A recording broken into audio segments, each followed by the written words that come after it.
룻기의 시대적인 배경은 룻기 1장 1절에 있는 것처럼 사사들이 치리하던 때입니다. 사사들이 치리하던 때라는 의미는 그들이 하나님의 말씀의 기준을 벗어나서 각자 소견에 옳은 대로 행했던 시기이고요. 이로 말미암아 구약 성경 가운데 가장 영적인 암흑기 가운데 한 시대입니다. 이러한 시대에 룻이라는 주인공, 이 스토리에 대한 이야기가 오늘 본문에 펼쳐지고 있는데요. 이런 시기에 베들레헴에 흉년이 들게 되었습니다. 그런데 그 땅에 살고 있었던 엘리멜렉과 그의 아내 나오미 그리고 두 아들 말론과 기론을 데리고 모압 땅으로 이주하여 살게 됩니다. 한 가지 안타까운 것은 믿는 사람들이나 믿지 않는 사람들이나 인생을 살아가다 보면 어느 순간 위기를 맞이하게 됩니다. 그러나 믿는 사람들이 믿지 않는 사람들과 다른 반응을 보이는 것은 우리 믿는 사람들은 그 인생의 위기 앞에 왜 이와 같은 일이 나에게 발생했는지 하나님께 묻고 하나님의 얼굴을 구하고 하나님의 뜻을 찾아 그 믿음으로 반응한다라는 것입니다. 그러나 오늘 본문에 보면 엘리멜렉과 나오미 두 아들이 기근이라는 큰 위기 앞에 하나님 앞에 묻거나 하나님 앞에 엎드리는 그런 전혀 믿음의 반응 없이 눈앞에 보이는 음식의 문제를 해결하기 위해서 모압으로 내려갔다라고 기록을 하고 있습니다. 이것이 참 안타까운 그들의 선택이었고요. 이 선택보다 더 안타까운 것은 모압으로 내려가서 나오미의 남편 엘리멜렉이 죽게 되고요. 그의 두 아들이 결혼을 해서 이방 여인 오르바와 룻을 아내로 맞이하게 되지만 그 땅에 거주한 지 10년이 지나지 않아서 나오미는 그 두 아들을 그곳에서 잃게 됩니다.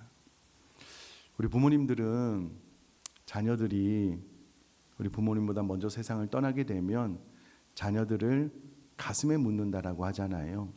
그러니 나오미는 이미 모압이라는 이방 땅으로 이주하여서 자신의 남편이 죽었습니다. 그리고 두 아들이 죽게 되자 아마도 그의 두 아들을 나오미는 그의 가슴에 묻었을 것입니다. 그렇게 시간이 지나서 다시금 예루살렘에 하나님의 은혜로 양식이 풍성하다라는 소식이 들려오게 되고 이제 나오미는 결단하여서 본인의 고향 베들레헴으로 돌아가려고 합니다. 이때에 나오미가 참 선했던 것 같아요. 그의 두 며느리를 너희들이 있는 이곳에 머물러라 라고 했을 때에 그의 며느리 오르바는 그곳에 남게 되고 룻은 내가 반드시 우리 시어머니 나오미 당신을 따라가겠습니다. 나를 만류하지 마십시오 라고 간청하게 되므로 나오미는 그의 며느리 룻과 함께 베들레헴으로 돌아오게 됩니다. 이때에 먼 땅으로 이주 갔던 나오미가 돌아왔을 때 이스라엘 백성들이 환영했을 때요.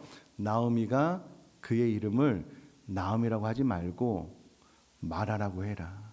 마라라는 뜻은 쓰다라는 말입니다. 내 인생이 너무 쓰게 되었다. 너무 고통스럽게 되었다. 그러니 내 이름을 마라라고 불러라. 내 인생은 그만큼 황폐해졌고 너무나도 고통스러운 시간을 보내어 이제는 너무나도 쓴 고통만 남게 되었다라고 이야기를 합니다.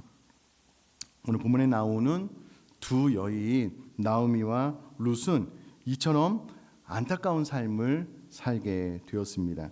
생각을 해보면 일단은 나오미는 나오미대로 먼 이방 땅까지 가서 남편이 죽었잖아요. 두 아들이 죽었잖아요. 그러니까 그 감당 못하는 큰 슬픔과 마음속에 있는 그 쓴풀이 큰 괴로움을 안고 고향 땅으로 돌아왔고 정말 텅 빈 것 아무것도 가진 것 없이 쓰디쓴 인생만을 가지고 돌아왔고 또 룻의 입장에서 생각을 해보면 아니 이방 나라에서 자신의 땅으로 이주를 해온 아주 멋있는 남편을 얻어 결혼을 했는데 아마 10년이 되기 전에 그의 남편이 죽게 되었으니 아마도 이주하고 와서 그 땅 가운데 있는 이 여인들을 만나게 되고 결혼을 하려면 시간이 걸렸으니 아마 결혼 생활이 최장 10년을 넘지 않았을 것은 자명한 사실입니다. 결혼하고 10년이 넘지 않아서 남편이 죽고 전혀 새로운 이방 나라에 가서 또 시어머니와 삶을 살아야 되니 아마 그도 너무나도 좀 고통스러운 인생이 시작되었다라고 말을 할 수밖에 없을 것이고요. 이 두 여인 다 본인의 힘, 자력을 가지고서는 어떻게 자신의 삶을 개척해 나갈 수 없는, 돌파해 나갈 수 없는 어려운 환경 가운데 처해졌다라는 것을 오늘 본문 말씀을 통해서 우리는 알 수 있습니다. 그러면 여러분, 우리가 사람이 내 힘으로 내 인생을 도저히 개척해 나갈 수 없다, 돌파해 나갈 수 없다라고 했을 때는요, 반드시 내 옆에 나를 도와줄 혹은 구원해줄 구원자가 필요합니다. 그리고 그 구원자가 나에게 다가왔을 때는 여지없이 나는 나의 고통스러운 삶을 고백하고 당신의 도움이 필요합니다. 손을 내밀어서 그의 도움을 구하는 것이 가장 지혜로운 방법인데, 오늘 본문에 나오는 룻이라는 여인이 정말 잘한 것이 있다면 본인의 처지를 잘 설명하면서 기꺼이 도움을 요청하고 받아들였다라는 부분입니다. 제가 룻기 2장 2절 그리고 룻기 2장 13절을 한번 읽어보도록 할 텐데요. 모압 여인 룻이 나오미에게 이르되 원하건대 내가 밭으로 가서 내가 누구에게 은혜를 입으면 그를 따라서 이삭을 주겠나이다.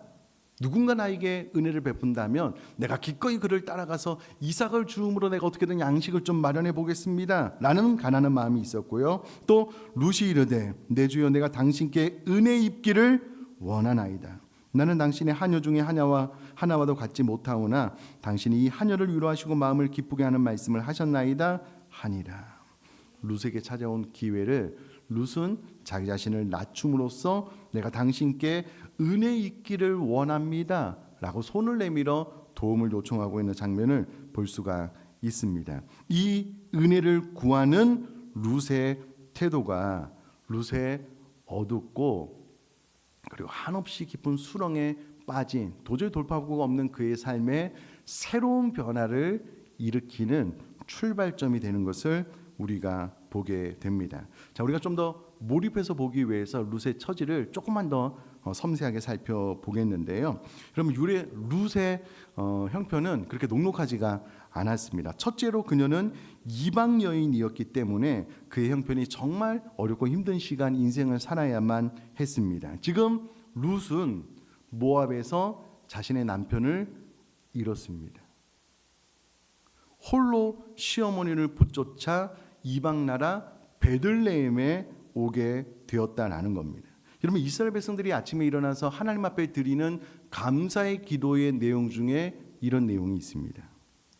하나님, 저를 이방인이 아닌 선민으로 태어나게 하신 것을 감사합니다. 근데 여러분, 선민 이스라엘 민족 안에 이방 여인이 남편도 없이 떡하니 들어오게 된 거예요. 이스라엘 백성들은 늘 내가 이방인으로 태어나지 않은 것을 하나님 앞에 감사합니다 라고 기도를 했는데 그 이방 여인이 이스라엘 민족 안으로 들어오게 된 겁니다.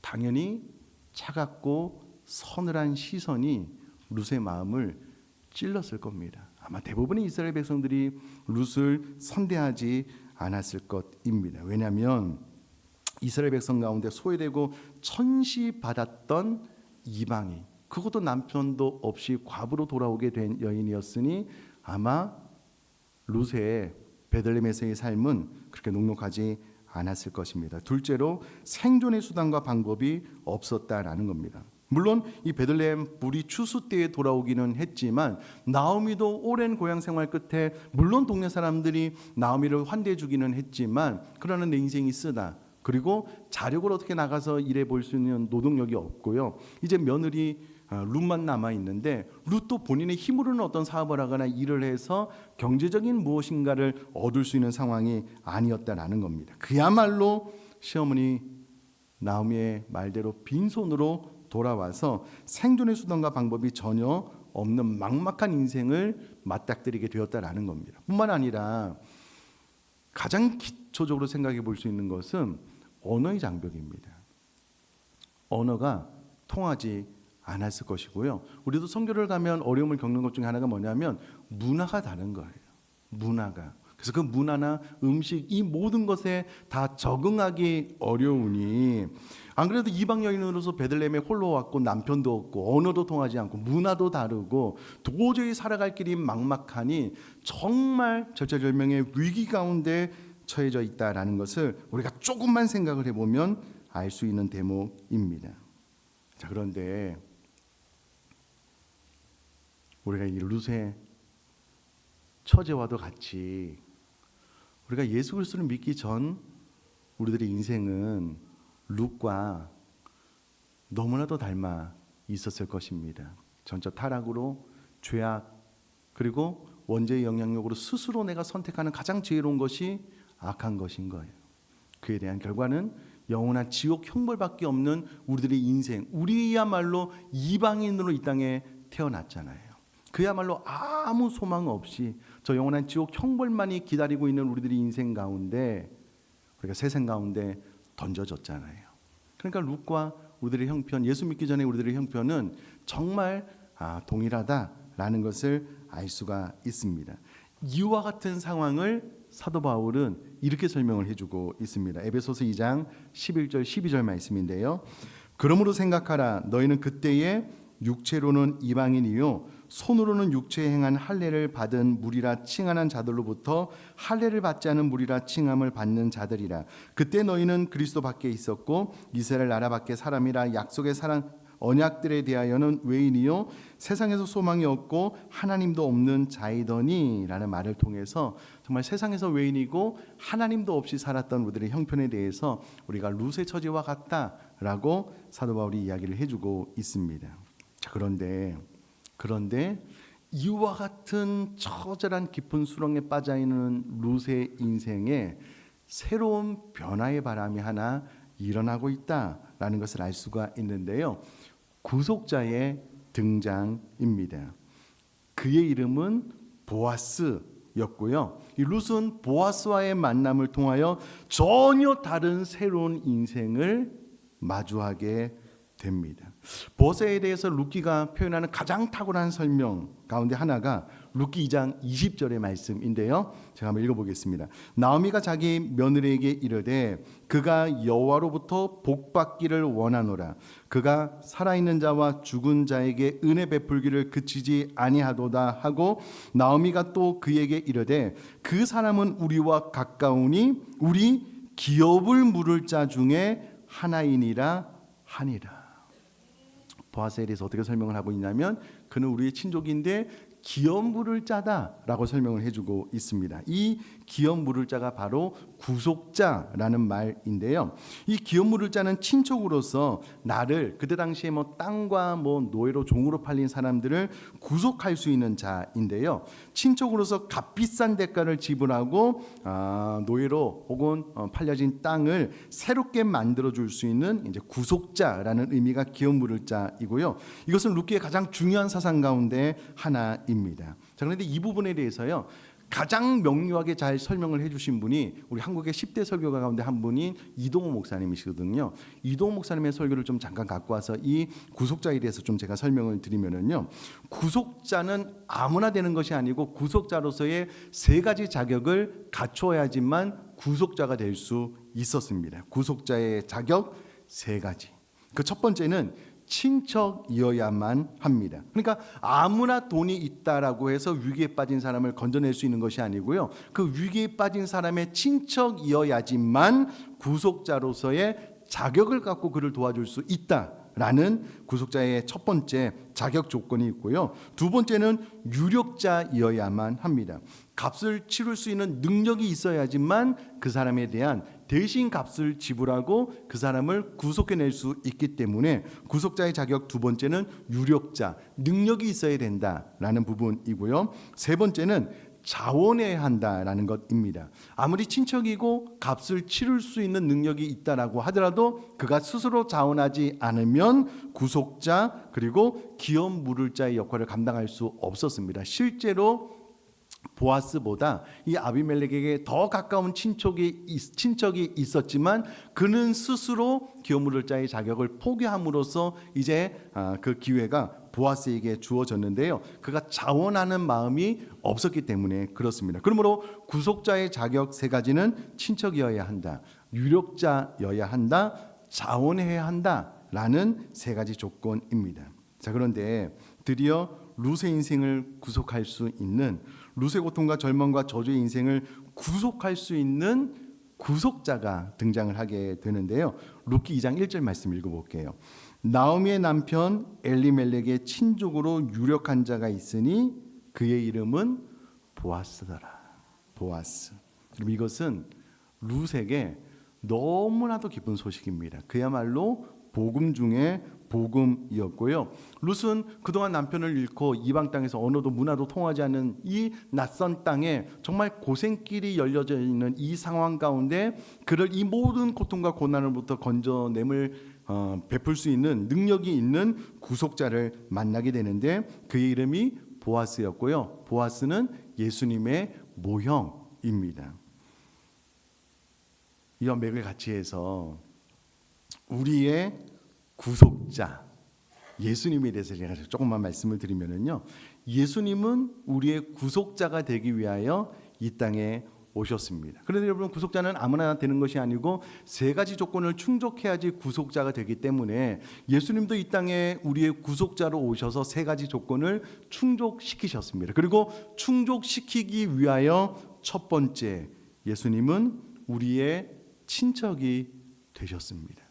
예수님 우리의 친척이 되기 위하여 예수님은 인간의 몸을 입고 이 땅에 오셔서 우리를 형제라고 불러주시면서 예수님이 친히 우리들의 친척이 되어 주심으로써 구속자의 첫 번째 조건을 충족시켰고요. 둘째, 예수님께서는요 구속의 능력을 소유하셨다라는 겁니다. 여러분, 구속자의 두 번째 자격은 유력해야 된다, 능력이 있어야 된다, 구속할 대상에 대하여 구속의 값을 치를 수 있는 능력이 있어야지만 구속자의 자격이 주어진다라고 말씀을 드렸습니다. 그런데 신약 성경은 우리 사람을요 태어날 때부터 전적 타락, 죄를 가지고 태어난, 그래서 그 원죄로부터 수스러지는 자범죄로 가득한 인간임을 말해주고 있습니다. 그러므로 그 죄에 대한 대가는 영원한 지옥 형벌이 마땅하다라고 이야기를 하고 있습니다. 근데 여러분, 우리를 구속 계속해 주려면 죄가 없으신 분으로 이 땅에 오셔야 됩니다. 그래서 예수님은 마리아의 몸에서 죄 없는 몸으로 이 땅에 오셨고요. 죄 없는 예수님이시기 때문에 예수님께서 십자가에서 자신의 생명 피값을 대가로 지불하시고 우리를 구속해 줄 수 있는 능력을 가지신 분으로 이 땅에 오셨다라는 것이고요. 세 번째로 예수님께서는 자원하셨습니다. 예수님께서 겟세마네 동산에서 기도하실 때에 로마의 군병들이 예수님을 잡으러 왔습니다. 대제사장들도 그가 부리는 수하를 데리고 왔기 때문에 베드로는 칼을 뽑아서 대제사장 말고의 귀를 잘랐거든요. 예수님께서 말고의 귀를 붙여주시면서 야 베드로야, 칼을 쓰는 자는 칼로 망한다.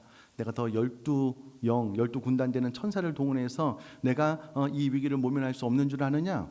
얼마든지 가능했습니다. 그러나 예수님은 스스로 잡혀가 스스로 십자가에서 자신의 생명을 내어주는 것을 선택하신 겁니다. 그러니까 예수님 자원하셔서 십자가를 지셨다라는 것을 알 수가 있습니다. 그러므로 예수님께서는 친척이 되어 이 땅에 오셨고요. 구속의 능력을 소유하셨고 자원하셨기 때문에 우리의 구속자로 이 땅에 오셔서 우리들의 모든 죄값을 대신 지불하여 우리가 구속받은 하나님의 자녀로 변화된 새로운 삶을 살게 되었다라는 것이 이 룻기가 우리에게 전해주는 복음의 메시지입니다. 자, 이와 같은 사건들로 인하여 룻은 새로운 변화를 맞이하게 됩니다. 룻기 2장 3절 말씀 읽어보면요, 룻이 가서 베는 자를 따라 밭에서 이삭을 줍는데 우연히 엘리멜렉의 친족 보아스에게 속한 밭에 이르렀더라. 그럼 이 룻기 저자는 이 사건을 우연이다라고 이야기를 합니다. 룻기의 저자가 누군지 명확하지가 않습니다. 알 수는 없습니다. 사무엘이다라고 예측하기는 하지만 그러나 아직까지 룻기의 저자가 누구다라고 명확하게 말을 하기는 어렵습니다. 그러나 룻기의 저자가 누구든 이 사건에 대해서 두 가지 안목을 참 지혜롭게 병행해 주고 있는데요. 일단 이와 같은 사건을 믿음이 없는 일상적인 우리들의 삶에서 일어나는 사건으로 이 사건을 봤을 때는 이것이 우연이다라고 이야기를 하고 있습니다. 여러분, 룻은 보아스가 그의 시아버지 엘리멜렉에 가까운 친척이다라는 것을 전혀 몰랐습니다. 나중에 보아스가 나를 이렇게 도와주었습니다라고 이야기를 했을 때에 그의 시어머니 나오미가 룻에게 그는 기어물을 짜다라고 이야기를 해서 알았기 때문에 룻이 의도적으로 보아스의 밭에 갈 확률은 제로입니다. 불가능합니다. 그런데 인간적인 눈으로 보면은요, 그날 먹을 것이 너무 없어서 양식을 구하기 위해서 그냥 어떤 사람의 밭에 들어갔는데 그 사람이 엘리멜렉의 친족, 그의 시아버지 친족 보아스가 주인으로 있는 밭인 거예요. 그리고 이 사건에 대해서 성경은 우연이다라고 이야기를 하는데 이것은 그냥 세상적인 일상적인 관점으로 봤을 때 이것은 우연히 일어난 일이다라고 이야기를 하고요. 이것을 제가 프리스페트로 제가 이제 성경 공부를 너무 좋아해서요. 귀납적 성경 용어로 이것을 제가 샅샅이 다 연구를 했는데 내린 결론은 이것은 하나님의 필연이고 하나님의 놀라운 섭리 가운데 이루어진 일이다라고 알려주고 있습니다. 우리가 한번 적용을 해볼게요. 사랑하는 성도님들, 어떻게 예수님을 믿어서 지금 이곳에 앉아 계신 겁니까? 어떻게 예수님을 알고 믿게 되어서 지금 이곳에 이 좋은 휴일이 연휴가 착착착착 연결됐는데 놀러 안 가시고 왜 예배 드리고 있는 거예요? 왜 그렇습니까? 목사님 저는 어느 날 제가 학생 때 내 친구가 그냥 교회 가면 좋아, 교회 가면 즐거워, 교회 가면 우리 자녀들 도덕적으로 잘 살아, 그런 이야기 듣고 왔어요. 목사님, 나는 태어나 보니까 우리 부모님이 그냥 예수 믿고 있네요. 그래서 나는 교회 다니고 있어요. 다 우연히 어떻게 일어난 일인 것 같지만 사랑하는 성도님들, 그 배후에는 창세전에 우리를 예정해 놓으신 하나님의 놀라운 예정과 때가 되면 성령님 임하셔서 우리를 거듭나게 하시는 성령님의 역사, 그리고 이 모든 것들을 관통하는 하나님의 섭리로 우리가 예수님을 알고 믿게 되어서 지금 이곳에서 하나님 앞에 예배하면서 이 하나님의 말씀을 듣고 있는 줄 믿습니다. 이것을 섭리라고 이야기를 합니다. 인간적인 눈으로 보면 다 우연히 일어난 일이에요. 그러나 하나님의 섭리의 관점에서 보면 다 하나님의 계획 가운데 철저하게 하나님의 시간표 안에서 일어나고 있다는 것을 알 수 있다라는 것입니다. 그러므로 사랑하는 성도님들, 지금 우리 인생 가운데 맞닥뜨리는 이 모든 순간들이 우연히 일어난 일이 아니고 하나님의 다 계획과 섭리 가운데 하나님의 은혜 가운데 일어난 일인 줄 믿습니다. 그러므로 여러분, 이 모든 것들을 감사함으로 하나님의 은혜입니다라고 고백하는 그리스도인 되었으면 좋겠다. 그렇게 되기를 주님의 이름으로 축복합니다. 자, 룻은 보아스의 만남을 통해서요, 가장 먼저는 자신의 생존 문제, 먹는 문제를 해결받습니다. 그러나 룻기가 놀라운 것은 그것만을 이야기하고 있지는 않습니다. 이 만남을 통하여 룻은 보아스의 아내가 됩니다. 아내가 됩니다. 사랑하는 성도님들, 저는 하나님 앞에 기도할 때마다 하나님, 저를 그냥 구원해 주시지 않고 하나님의 자녀 삼는 방법으로 구원해 주셔서 너무 감사합니다라고 기도하거든요. 그럼 하나님께서 우리를 구원하실 때, 그래, 네가 나를 믿으니까 내가 너를 저 영원한 천국에서 살게 해줄게, 옛다 구원, 이렇게 할 수도 있잖아요. 근데 하나님 우리를 하나님의 자녀 삼는 방법으로 우리를 구원해 주셨어요. 그래서 우리는 하나님을 아버지라고 부를 수 있습니다. 저는 이것이 너무 감사하고요. 두 번째는 하나님께서 우리를 구원하실 때에 예수님의 신부로 구원해 주셨다는 거예요.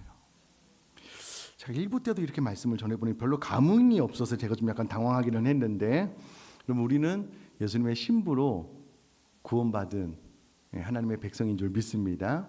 그럼 여러분, 예수님의 신부로서 저 영원한 천국에서 하나님의 예배할 수 있는 복과 은혜를 받아 누리게 되었다라는 겁니다. 자, 여기까지가 이제 룻기가 이야기해 주는 내용인데요. 제가 두 가지 핵심적인 교훈을 좀 나누려고 합니다.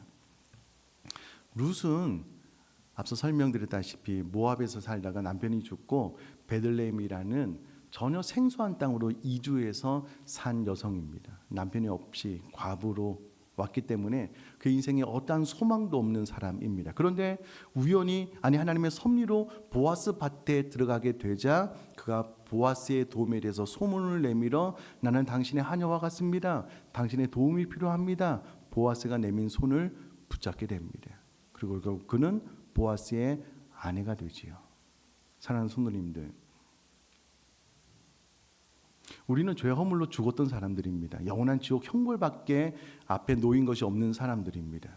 어느 순간 하나님께서 예수님을 이 땅에 보내셔서 그 보혈로 우리들의 죄값을 대신 지불하게 하시고 예수님께서 우리를 손 내밀어 내가 내 손을 잡아 내가 너에게 구원을 주겠다라고 복음으로 우리를 요청하고 계시잖아요. 그러면 마치 우리가 루처럼 네, 저는 하녀와 같습니다. 네, 저는 원죄로 말미암아 지옥 형벌 받아 마땅한 죄인입니다. 그러면 나는 반드시 당신의 도움이 필요합니다. 예수님, 제 손을 잡아 주십시오. 저에게 구원이 필요합니다. 라고 룻처럼 반응한 것이 우리들의 바른 신앙의 태도인 줄 믿습니다. 룻은 보아스의 아내가 되었습니다. 말씀을 준비하면서 우리 성도님들에게 정말 간절한 마음으로 한번 도전해 봐야 되겠다라는 생각을 가지고 강단에 올라왔습니다. 사랑하는 성도님들, 예수님을 믿음으로 구원받는 것 확실하십니까?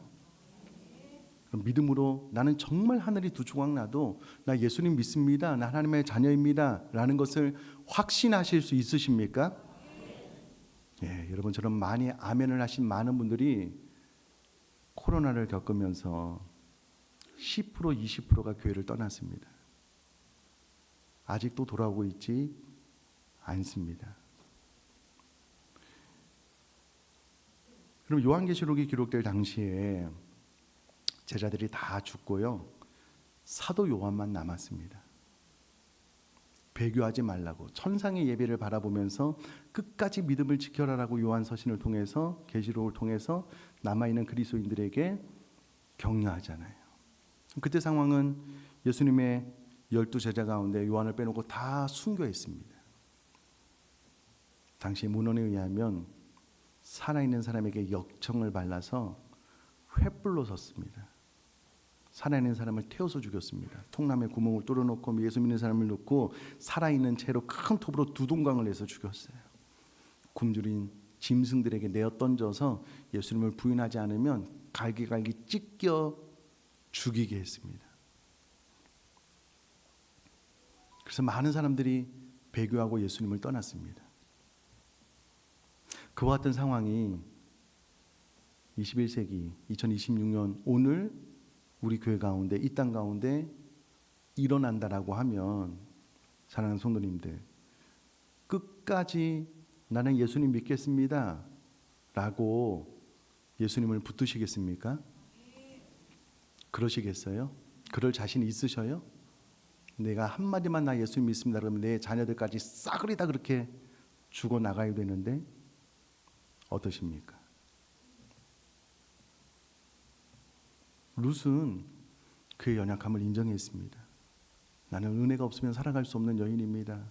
손을 내밀어 보아스의 손을 잡았습니다. 우리 사랑하는 성도님들이 이와 같은 극한 상황에 맞닥뜨려도 나는 예수님이 필요합니다.